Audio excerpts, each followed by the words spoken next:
बारामती पोटनिवडणुकीचा निकाल जाहीर झालाय आणि इथल्या राजकारणात आता एका नव्या चर्चेला उधाण आलंय।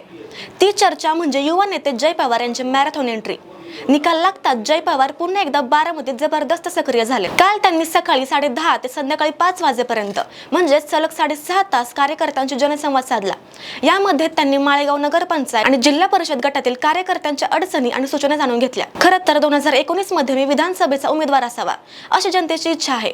यात जय पवारांच्या विधानामुळे निवडणुकीच्या काळात मोठी चर्चा रंगली। आता निकालानंतर लगेच सलग 6.5 तास लोकांमध्ये जाऊन बसल्यामुळे जय पवार भविष्यात बारामतीची धुरा सांभाळायला पूर्णपणे सज्ज आहेत असे दिसतंय। विशेष म्हणजे जनसंवाद हा उपक्रम अजितदादांनी सुरू केला होता, जो नंतर सुनेत्रा वहिनींनी पुढे नेला।